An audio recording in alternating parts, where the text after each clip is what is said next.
The Green Bay Packers will probably rest key starters in Week 18 against the Minnesota Vikings, but that doesn't mean there aren't jobs on the line in the final week of the season.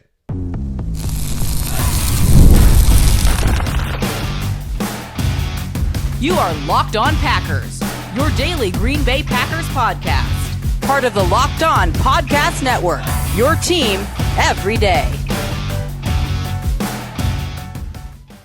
You are Locked On Packers, part of the Locked On Podcast Network, your team every day. I'm Peter Bukowski, and I cover the Packers for The Leap, a newsletter I would love for you to subscribe to. Subscribe to the podcast wherever you get podcasts, iTunes, Spotify, Google, wherever you get podcasts, you will find Locked On Packers, the #1 Packers podcast on the internet, and the show for fans who know what happened, they want to know why and how. Thanks to everyone who makes Locked On Packers their first listen every day. We hope you like starting your day with us as much as we like starting our day with you as part of the #1 sports podcast network here at Locked On. We're going to talk about the playoff matchups the Packers could potentially be facing, some key injuries as we head into the postseason. But let's start with the decision the Packers have to make. And I don't think there's a decision to make here. They're going to rest key starters. That's just what's going to happen. There is nothing on the line. The Packers are playing for nothing in Week 18 other than pride in the standings. But I don't think decisions have been made about everything heading into the postseason, because I don't think the Packers love where their cornerback room is right now. Now, Nate Hobbs came out of the Ravens game banged up, but I wouldn't be surprised if they gave him a start, if he's healthy this week, at outside corner and said, let's see what you got against Justin Jefferson and Jordan Addison, even if it is Max Brosmer. Because I don't think Carrington Valentine has played well enough, especially as a tackler, for us to just say, well, he's definitely the guy. We talked about this on the squad show. We talked about this on the postgame show. He is not dynamic enough as a playmaker, as someone who creates interceptions, creates fumbles, creates turnovers, gets pass breakups. He is not dynamic enough doing that to be as bad a tackler as he is. And so that leaves room for opportunity. You have to play someone at receiver. I would expect a lot of Savion Williams. I would expect a lot of Matthew Golden, a lot of Bo Melton. You probably sit Christian Watson, probably sit Romeo Doubs, probably sit Dontavian Wicks. Might be out anyway, having been concussed in this most recent game. So what if Matthew Golden shows out? What if Savion Williams shows out? Every time Matt LaFleur calls a play for Savion Williams, it's like, well, first of all, every time Savion Williams comes in, it seems like the play is called for him. What if he comes through with a big game? What if Matthew Golden has the Luther Burden game from Sunday night? That impacts how we look at this team moving forward, doesn't it? I think there's a real chance we see Jordan Morgan at left tackle on Sunday. I wrote about this today for The Leap. First of all, why wouldn't you? Second of all, you have Darian Kennard to play right tackle. Presumably Anthony Belton is going to play right guard, because even if he gets hurt, you have Jordan Morgan, who's at least played the position, even if you think Anthony Belton is the better player. You have Donovan Jennings, but you could play Aaron Banks if you wanted to. You have Jacob Monk. You could play Sean Ryan if you wanted to. I wouldn't, because he's really the only center with any sort of experience that you have on this roster. You can't risk losing him for a playoff game. And that leaves Rasheed Walker, who has not been great this year. We've talked going back to the offseason about the possibility of him not being a Green Bay Packer after this year. I think it's very likely, more likely now than it even was then, that he will not be a part of this team moving forward. Normally, you'd say, well, that's a guy you play, except he's the only left tackle with any sort of meaningful experience that has played. So you'd rather have that guy than the hope and a prayer of what Jordan Morgan can be. But if Jordan Morgan comes in and plays great, not to say that he's going to unseat Rasheed Walker, but it could make for a quick hook in the playoff game if all of a sudden Rasheed Walker struggles early Jordan Morgan, is not in the starting lineup. And then all of a sudden in the second quarter, he's out there because Rasheed Walker struggled. 1 or 2 missed assignments, and there you go.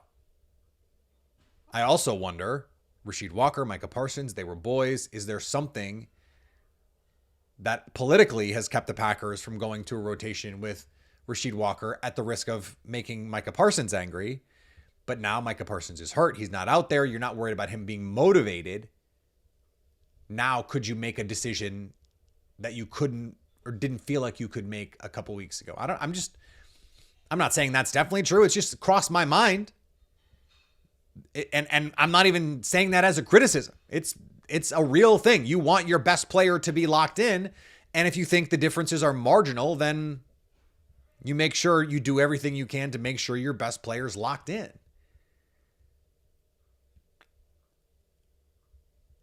Defensively, I don't think they would bench Quay Walker, but he was, impossibly bad against the Ravens. And maybe he's hurt and maybe we don't know that, but he looked like someone who didn't want to be playing football on Saturday night. I think Isaiah McDuffie has just flat out outplayed him this year. So what if McDuffie, again, you don't have enough bodies out there. I don't think you're going to play Adrian Cooper or Quay Walker. So if you have Tyron Hopper and Isaiah McDuffie out there, maybe Tyron Hopper earns some looks. Maybe Isaiah McDuffie, he's under contract. Like maybe you just say, okay, Quay Walker, I'm sorry. We're happy enough with what Isaiah McDuffie has done that we're happy. We're all good. You go hit the market if you want. The Packers are going to have some free agent decisions to make here. Do you play Rashawn Gary? Our friends over at Acme Packing Company, they advocated making him a healthy scratch. I don't think he's been that bad. In fact, I think 2 weeks ago, he was actually pretty good. But he was essentially benched last week. He was bad. On the clinching touchdown, he was blocked by a backup receiver. Like a receiver you've never heard of. If I said his name, you'd go, you made that up. But that's the truth. And it's gotten ugly for him. And I can't explain it because in 2021, like here's the problem that I have. In 2021, he was legitimately awesome. He was legitimately awesome. To start 2022, he's kicking ass. He gets hurt. And it sucks that he got hurt. He comes back in 2023. Early.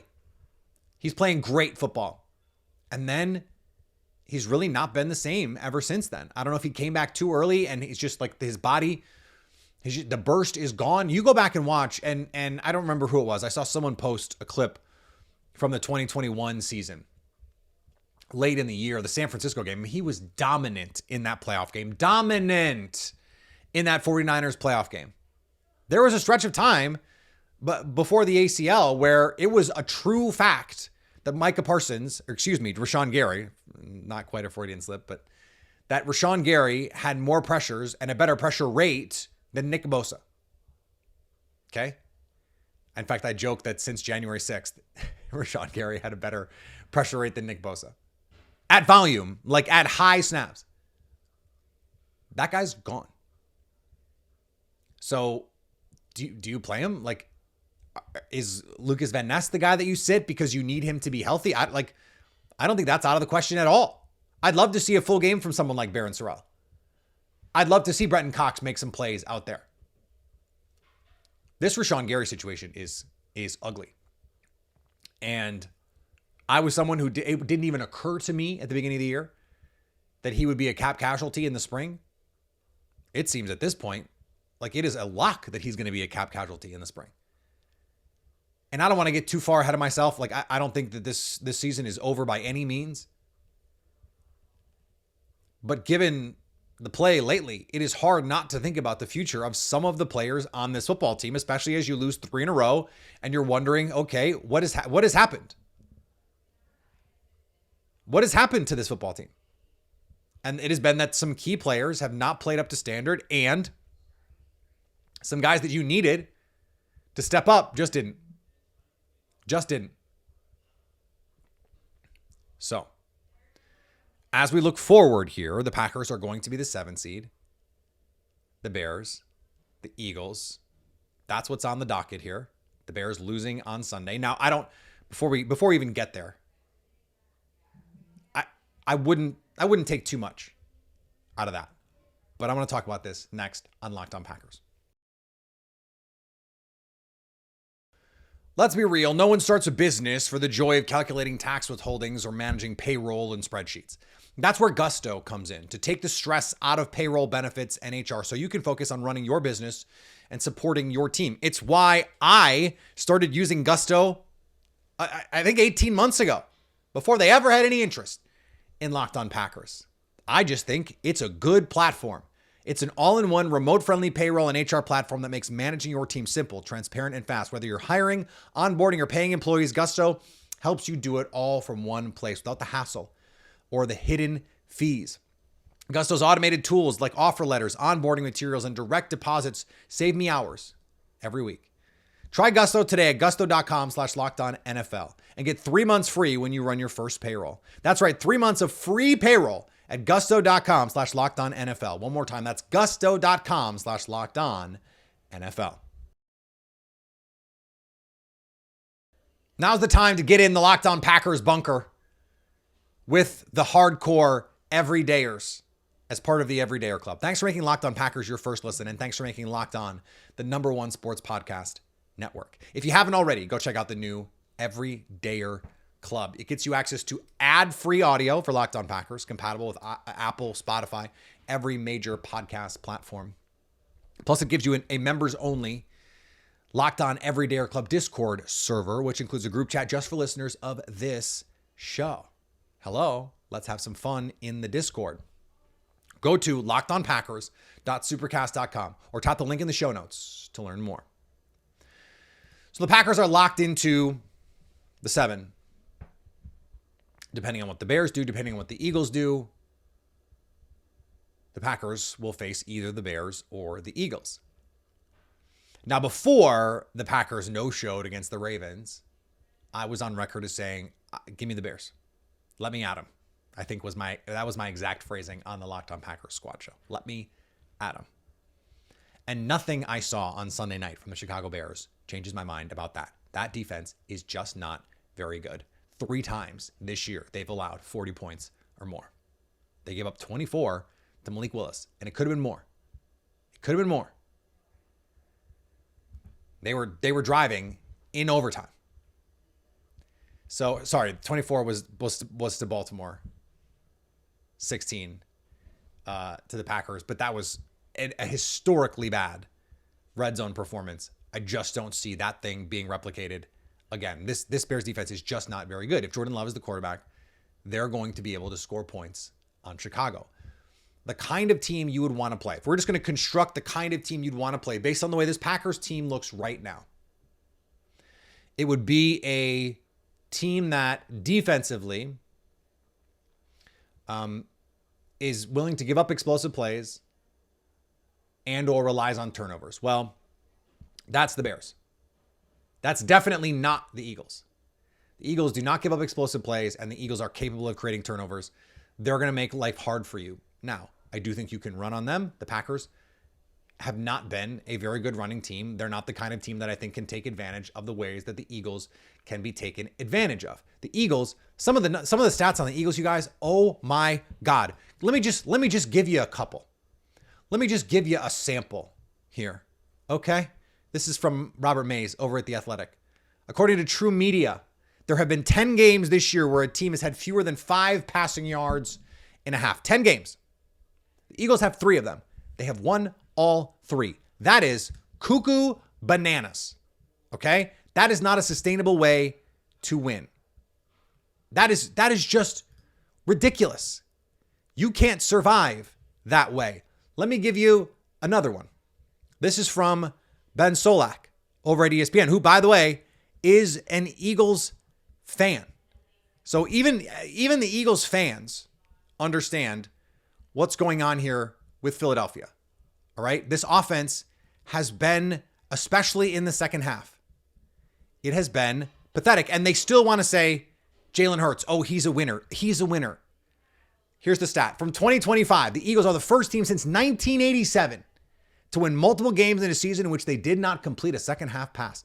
Multiple games in a season where they didn't complete a pass in the second half.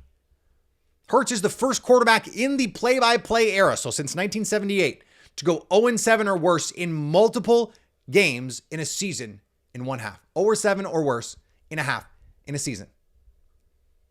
In 1987, you're talking about like I think they started 3 or 4 quarterbacks that year. That Patriots team was a disaster.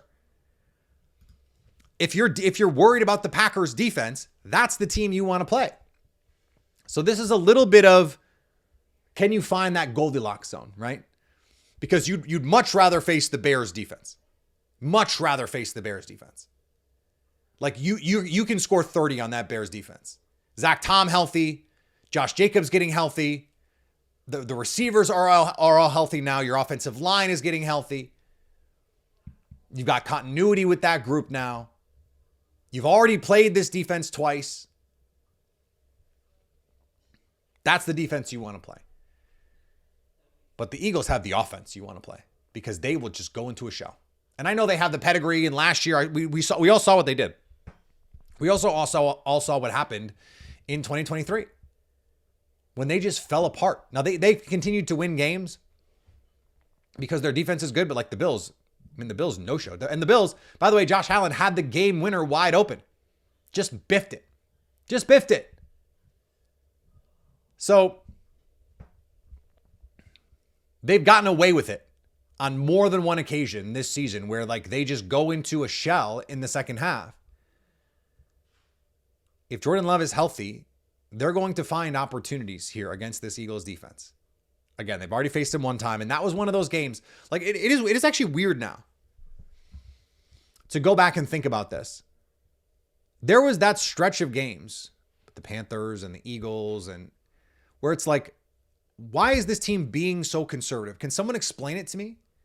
Because since Thanksgiving, this has been one of the most aggressive teams in the NFL throwing the ball. I mean, they were aggressive throwing the ball with Malik Willis on Saturday night. And I understand they fell behind early, but even so, with Malik Willis, they were aggressive, going for it on fourth downs and throwing it a bunch, overpassing a lot of play action, taking your shots. And Matt LaFleur is still one of the best coordinators in the league in terms of the way that he can dial up explosive plays. You're going to find opportunities if you can pass protect. Now, this is the problem. That pass rush against the Bills, I mean, that Bills offensive line is really good, and Philly ate them up. Like, I don't want to face that defense in Philly. I really don't. Now, do I want to deal with if the Bears pull another rabbit out of the hat? Do I want to deal with Bears fans? No, I really don't. But I have been telling anyone who will listen, if this team plays a third time, the Packers are going to win. They are going to go into Chicago and they are going to win. And if that is the only postseason callback to the 2010 season, because there's been a lot of them this year, a lot of correlations, right? A lot of connections have been made there.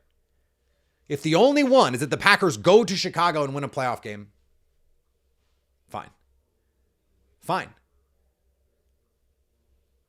And the Packers are good enough. I'm telling you right now, regardless of what happens this weekend. As long as there's not some weird new fluke injury to a key player, and I don't expect the key players to play, like Xavier McKinney's probably not going to play, Evan Williams probably not going to play, Javon Bullard probably, they might not have enough DBs for Javon Bullard not to play. But I'm going to pick the Packers if it's Chicago. And I don't think the Bears will be more than like 1 point favorites at home against the Packers, even in a 2-7, if that's the case. Ben Johnson has said they're going to play to win against Detroit on this weekend. I don't know if that's true. We'll see. I think the Eagles will be 4 point favorites in Philly against the Packers. 3.5 at least. So, I mean, that tells you about which team you'd rather play, right? The familiarity, it breeds contempt, but it also breeds potential advantages here. Now, as a Packer fan, as a player, would you like to get a measure of revenge against the Philadelphia Eagles for knocking you out of the postseason last year? Oh, I bet you would. There's no bad options here, really. I think both of these teams are teams the Packers would have some key advantages against. Whether I would pick them against both of these teams, I don't think so.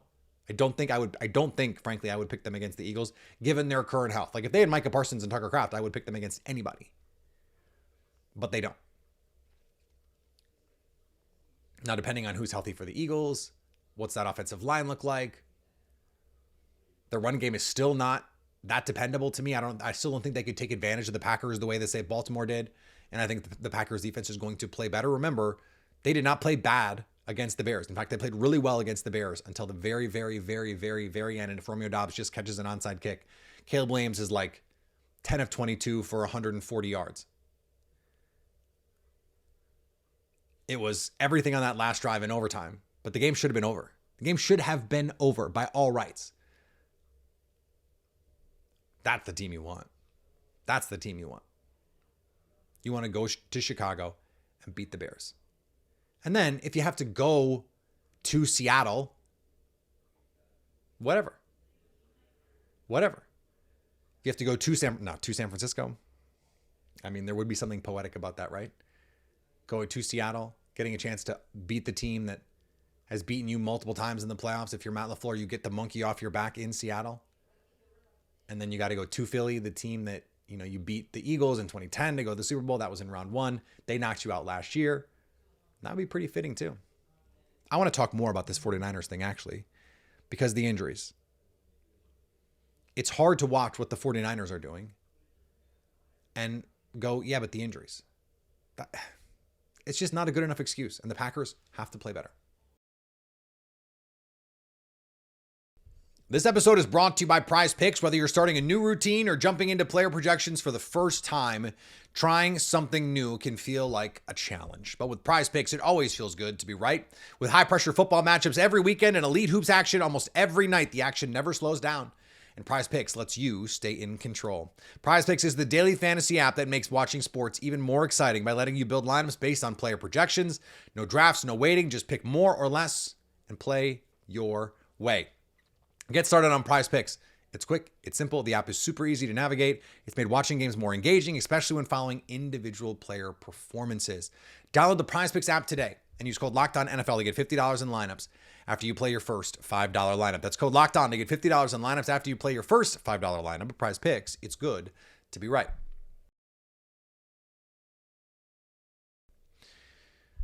The Packers are going to go into the playoffs without Micah Parsons, their best player. They're also going to go into the playoffs without Tucker Kraft. And they played now half of the season without Tucker Kraft. Now, they have dealt with injuries. Josh Jacobs has been hurt. Jordan Love's been hurt. Zach Tom's been hurt. Evan Williams has been hurt. The offensive line has been Alton Jenkins has been hurt. But the 49ers have not had Nick Bosa basically all year. Their first round pick, Mykel Williams, has not played almost all year. Fred Warner has not played in months. And is the defense that good? No. But Brock Purdy has only played half the games. And if they win this weekend, they will be the number 1 seed in the NFC playoffs. Now, they played a pretty soft schedule. But that is not an excuse when the Packers lost to Joe Flacco and the Cleveland Browns. That's not an excuse when the Packers lost at home to the Carolina Panthers. It's not an excuse when the Packers tied the Dallas Cowboys when their defense couldn't stop anybody. Those are inexcusable losses. And it's the kind of losses that the good teams just don't have. And I think this has been Kyle Shanahan's best coaching job. If you look at the losses this year for the 49ers, they lose to the Jaguars, who are going to win the AFC South. They lost to the Buccaneers, who are probably going to win the NFC South. That was with Mac Jones. They lost to the Houston Texans, who have the best defense in the NFL. CJ Stroud was good in that game. That was also Mac Jones. And they lost to the Rams. Now they got blown out by the Rams. Mac Jones was also the quarterback in that game. But those are all teams that could be going to the playoffs. The Jags are definitely going to the playoffs. The Rams are definitely going to the playoffs. So those are playoff. Now, okay, the Panthers, they're going to the playoffs. The Texans are definitely going to the playoffs for the 49ers. The Panthers are definitely going to the playoffs, or could be going to the playoffs. But otherwise, like the Browns are not. The Cowboys are not. Those are games you had to win. And then you had a chance against the Bears to win that game. Now, maybe the Panthers, or excuse me, the Ravens are going to, I think they'll probably beat, especially if Lamar Jackson plays, they'll probably beat the Steelers to get into the postseason. But you still did not beat the cupcakes on your schedule. Now, if you had more of them, instead of the Eagles, if you played someone else, that might be easier, but that's not what happened. And so it's hard to use injuries as an excuse when that team has a chance to be the number one seed in the conference. Now, all that being said, if Jordan Love is the quarterback, I think the Packers can beat anybody in the NFC. Now, can they go on the road and win 3 playoff games? I think that's going to be a tall task without Micah Parsons and without Tucker Kraft. But do I think they could do it? Yeah, I do. Is it likely? Is it like one of the 30 most likely outcomes here? No, it's not. But that's not the point either.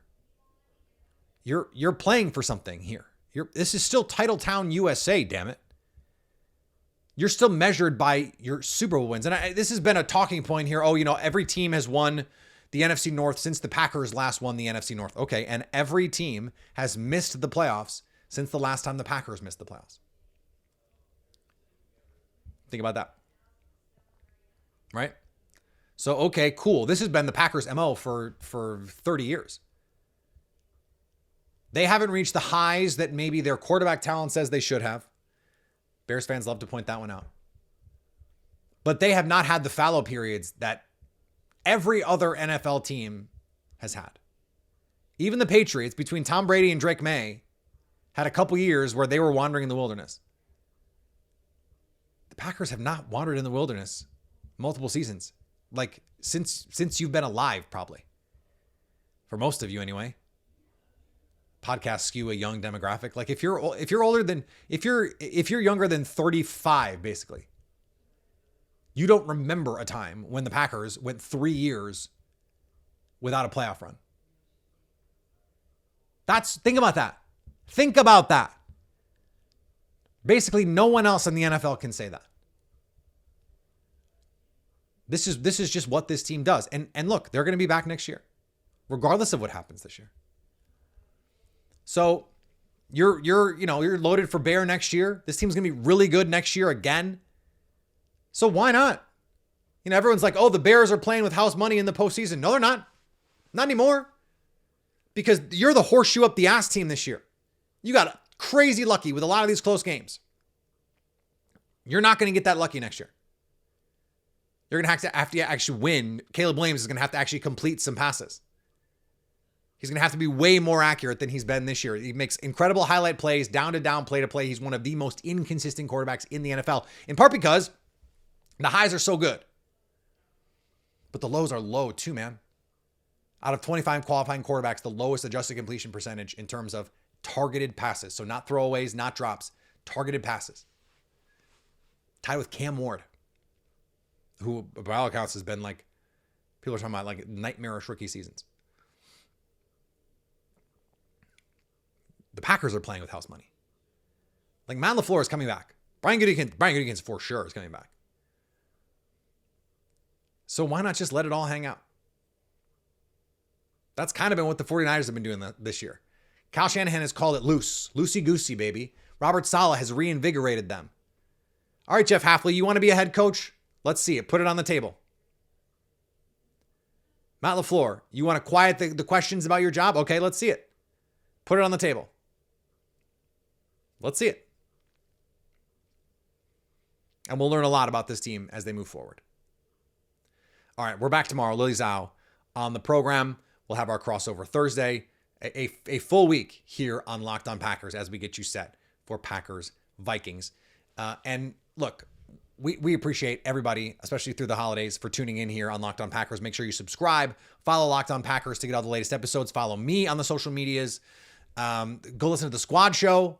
We'll be actually on Tuesday night instead of Wednesday night, so you don't have to listen to us on New Year's Eve. If you never miss an episode, the Everydayer Club is built for you.